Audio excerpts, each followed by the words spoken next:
خیبر پختونخوا ہو، بلوچستان ہو، آزاد Jammu and Kashmir ہو، وہاں پر security کے حوالے سے جو چیلنجز پاکستان کو درپیش ہیں ان کا مستقل حل کیا ہو سکتا ہے، وہ حل نکالنا ہے۔ اس کا مستقل حل ہے سیاسی استحکام۔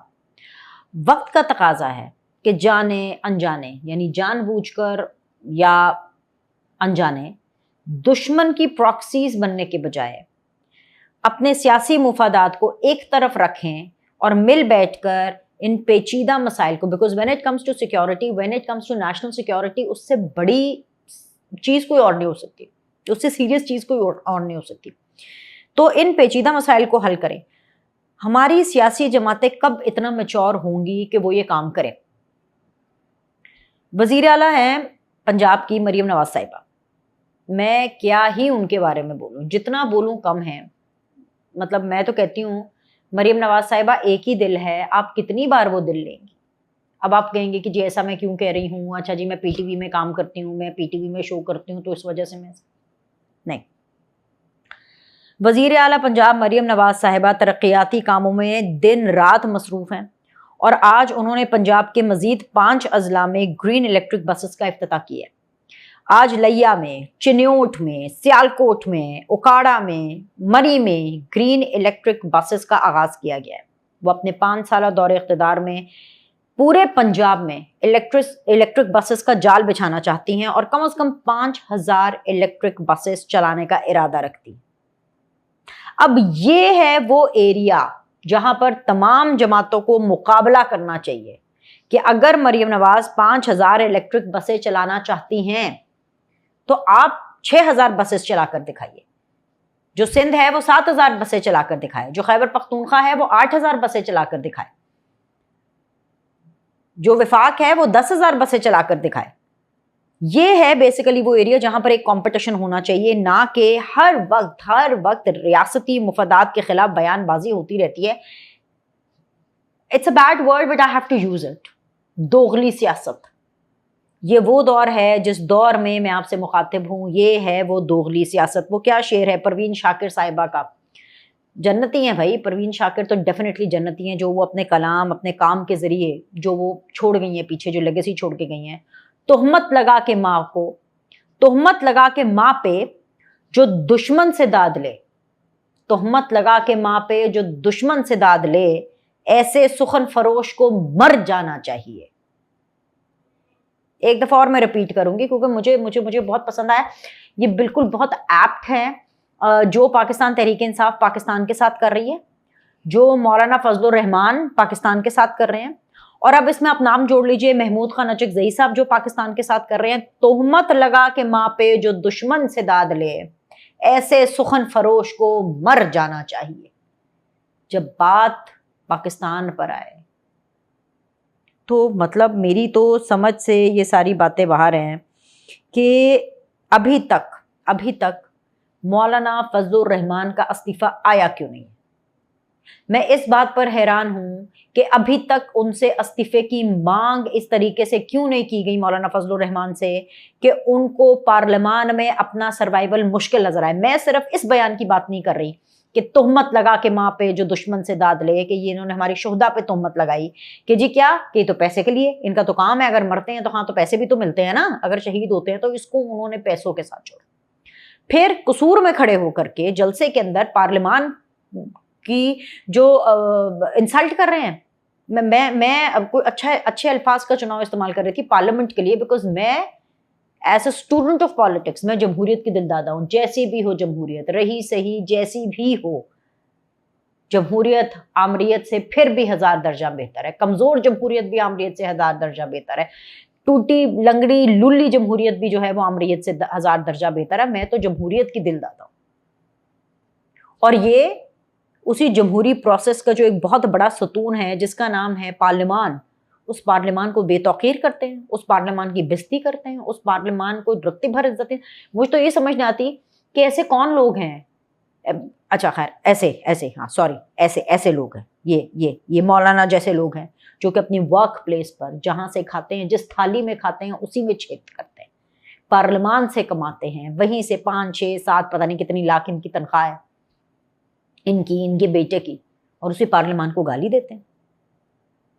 یہ دوغلی سیاست نہیں ہے تو کیا ہے؟ کیوں نہیں آیا ابھی تک مولانا کا استعفیٰ؟ کیوں نہیں مولانا کو لالے پڑے ابھی تک کہ او گاڈ اگر میں الیکشن پارلیمان میں نہیں ہوا تو میں کہاں سے الیکشن لڑوں گا، اور اگر میرا یہ شہدا والے بیان کے اوپر معافی نہیں ہوئی، اور اگر جو میں نے پارلیمان کی بے توقیری کی ہے اگر اس کے اوپر باقی فیلو پارلیمنٹ کو اگر کوئی پرابلم نہیں ہوئی ہے، باقی پولیٹیکل پارٹی کو اگر کوئی پرابلم نہیں ہوئی ہے، تو میں الیکشن کہاں سے لڑوں گا؟ بھائی ایم کیو ایم نے بولا نا، فاروق ستار صاحب نے بولا کہ کیا مولانا صاحب آپ اگلا الیکشن دلی سے لڑیں گے؟ آپ اگلا الیکشن دلی سے، مولانا صاحب آپ اگلا الیکشن بھارت سے لڑیں، کیونکہ جو آپ باتیں کر رہے ہیں نا، جو آپ نے پرواز لی ہے، وہ جو پرواز ہے نا آپ کی، وہ پاکستان کے لیے تو بالکل اچھی نہیں ہے. پتہ نہیں ہے کس جگہ پہ، مطلب ہی از سچ اے سینئر پولیٹیشین. میں ان کی بہت عزت کرتی ہوں، میں ابھی بہت عزت سے اور بہت تکریم کے ساتھ اس چیز کو بار بار مطلب کہ آج چوتھا دن ہے، اور چوتھے دن بھی مجھے باقی ان کے فیلو پولیٹیشین سے لوگوں سے سننا پڑا ہے مولانا صاحب کو نظر ثانی کرنی چاہیے، مولانا صاحب کو اس بیان کے اوپر ایکسپلینیشن دینی چاہیے، مولانا صاحب کو اس بیان کے اوپر معافی مانگنی چاہیے، ایک کے بعد دوسرا، دوسرے کے بعد تیسرا، تیسرے کے بعد چوتھا. کبھی شہدا کی بے توقیری کرتے، کبھی پارلیمان کی بے توقیری کرتے. I just don't know کہ why that man is still in the parliament. I don't know کہ why is he being tolerated. اچھا اب صرف یہی بات نہیں ہے، آگے آ جائیں جی. میں تو سب سے پہلے یہ بات کرتی ہوں کہ اگر اچھا ایک تو یہ تھا مولانا صاحب کے غصے کے اندر جو ہے میں بہت سی چیزیں ہی بھول گئی ہوں کہ جی میں نے آپ سے اور کیا کیا ڈسکس کرنا تھا. ہاں جی، مولانا صاحب کی اب ہم نے بات کی ہے. سب سے امپورٹنٹ چیز ہے کہ محمود خان اچکزئی صاحب بھی اسی ڈگر پہ ہیں. اس حکومت اور پارلیمان کے جو انکاری پی ٹی آئی اور جو اپوزیشن لیڈر ہیں محمود خان اچکزئی، ان کا بھی یہی حال ہے کہ دن رات وہ اس الیکشن کو ہی نہیں مانتے. فارم 47 کی حکومت، فارم 45 کی حکومت، فارم 47 کی حکومت، پتہ نہیں کون سی حکومت، 2 نمبر حکومت، الیکشن غلط ہو گئی، یہ حکومت ٹھیک نہیں ہے. اس الیکشن کو وہ مانتے نہیں ہیں، جس کے نتیجے کے اندر یہ پارلیمان وجود میں آئی ہے، مگر اس کے عہدے ان کو ضرور چاہیے.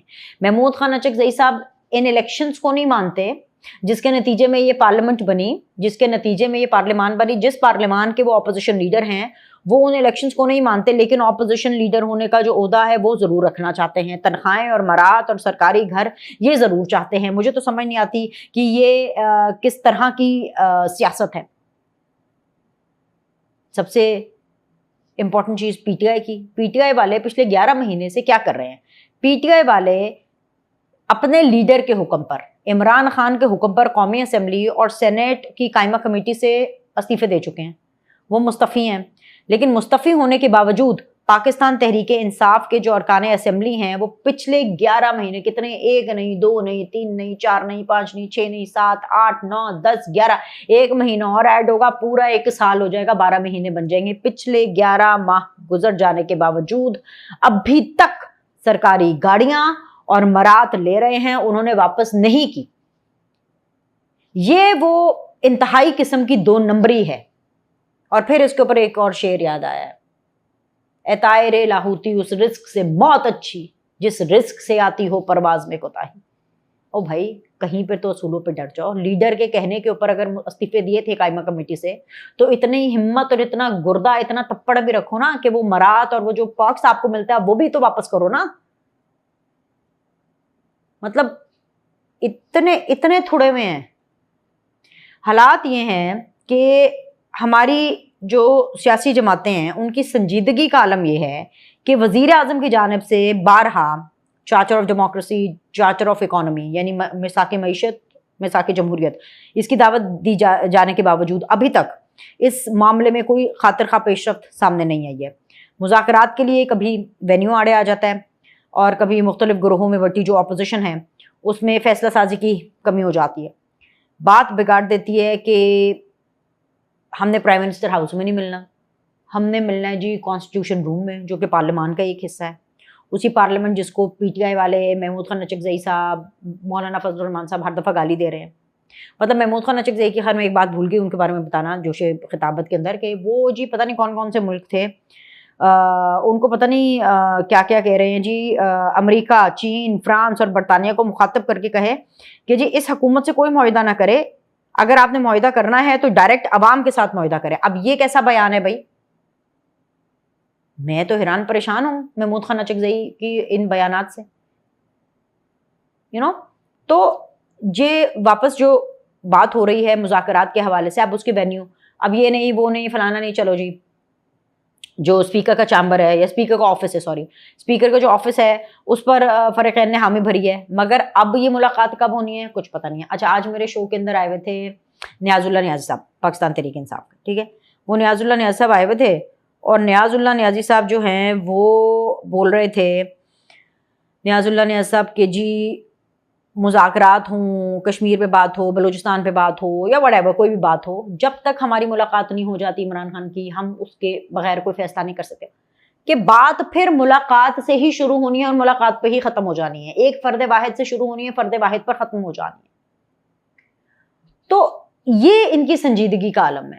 مجھے تو یاد نہیں پڑتا ان گنت دفعہ کہ پرائم منسٹر جب جب پارلیمان میں آئے وہ ہمیشہ اپوزیشن بینچز پہ گئے، مصافحہ کیا، ہاتھ ملایا، اچھے سے اسمائل پاس کی، سلام کیا، مساک جمہوریت کریں، مساک معیشت کریں، مساک جمہوریت کریں، مساک معیشت کریں، پر یہ تو پرائم منسٹر کی اس چیز کو بھی سیریسلی نہیں لے رہے۔ یہ ساری باتیں بتانے کا آپ کو مقصد یہ ہے کہ جہاں سے میں نے اپنی ویڈیو کا آغاز کیا تھا، یہ وقت دوغلی سیاست کا نہیں، یہ وقت دوغلے سیاست دانوں کا بھی نہیں ہے، یہ وقت ہے کہ آپ بالکل کلیئر اپ فرنٹ ہو کر کے بات کریں، سیاست بھی بالکل کلیئر اور اپ فرنٹ ہو کر کے کریں، اور اگر آپ کو یہ پارلیمان، اگر آپ کو یہ شہداء، اگر آپ کو یہ اسٹیبلشمنٹ، اگر آپ کو یہ فوج، اگر آپ کو یہ وزیر اعظم، اگر آپ کو یہ سیٹ اپ بالکل سمجھ میں نہیں آتا یا اگر آپ کو قابل قبول نہیں ہے، تو یہ فضول قسم کا اپنا رباب مت دکھائیے، استعفے دیں and get out of the parliament, استعفے دیں and get out of the system. K P کے کی حکومت بھی رکھنی ہے، ٹھیک ہے، وفاق سے ساری پرکس بھی لینی ہے، ٹھیک ہے، وفاق میں بھی آپ کے ایم این ایز جو ہیں بیٹھے ہوں گے، خوب پیسے لیں گے، لیکن آپ نے گالی دینی ہے، فوج کو بھی گالی دینی ہے، آپ نے اس وزیر اعظم کو بھی گالی دینی ہے، آپ نے اس پارلیمان کو بھی گالی دینی ہے۔ مولانا صاحب سیم تھنگ، محمود خان اچکزئی صاحب same thing. We don't need such politicians. Pakistan کو ان جیسے لوگوں کی ضرورت نہیں ہے، نہ ہی پارلیمان اتنی کمزور ہے کہ ان کو ان جیسے لوگوں کی ضرورت ہے کہ یہ ہوں گے تو پارلیمان پوری ہوگی اور پھر آگے پروسیس چلے گا۔ Just throw them out. Simple. Throw them out. اور ہمیں مریم نواز جیسے لوگوں کو آگے لانا چاہیے، ٹھیک ہے، مریم نواز صاحبہ میں بھی ہر چیز 10 on 10 نہیں ہے، لیکن جو وہ عوام کے لیے کر رہی ہیں وہ 10 on 10 ضرور ہے، جس طریقے سے وہ کر رہی ہیں اس میں ضرور اونچ نیچ ہو سکتی ہے، اور اس کے اوپر میں بہت سی بات کر سکتی ہوں، بہت سے شوز کر سکتی ہوں، جن میں سے ایک چیز یہ ہے کہ مجھے یہ بالکل پسند نہیں آ رہا کہ مریم نواز صاحبہ جو ہیں عوام سے، اپنے کارکنان سے، اپنی ایون پارٹی کے لوگوں سے بھی ایک ان ایکسیسیبل ہو گئی ہیں، اور انہوں نے بہت سی چیزیں مریم اورنگزیب کے ہینڈ اوور کر دی ہیں۔ یہ this is one of the things جو کہ نہیں ہونا چاہیے تھا، بیکاز مریم نواز جو ہیں وہ لوگوں میں ہی کھڑی ہو کے جچتی ہیں، ایکسیسیبل ہو کر ہی، ان کا حسن جو ہے، ان کی سیاست کا جو حسن ہے مریم نواز کی، وہ لوگوں کے ساتھ ایکسیسیبلٹی ہی ہے۔ This is one such thing which I am seeing. لیکن اگر آپ دیکھیں کہ وہ جو کام کر رہی ہیں، it is just completely 100% 10 on 10۔ ان جیسے لوگوں کو آگے لانا چاہیے۔ بلاول، آصفہ کو آپ دیکھیں کہ یہ پروگریسو پاکستان ہے، یہ آگے پاکستان کو لے کر کے چل رہے ہیں۔ بلاول کو بہت سی چیزوں پر اعتراض ہوتا ہے، نون لیگ کی ہر چیز پہ بلاول کو اعتراض ہوتا ہے، لیکن اپنی ایک انڈیویجوالٹی کو برقرار رکھتے ہوئے وہ جو پاکستان کے لیے ضروری ہے وہ کرتے ہیں، جہاں کریڈٹ دینا ہوتا ہے دیتے ہیں۔ سو بس یہی ایک خلاصہ ہے جو میں نے آپ کے سامنے کرنا تھا۔ آج کے لیے اتنا ہی، لائک کریں، سبسکرائب کریں، آپ سے اگلی ویڈیو میں ملاقات کرتے ہیں۔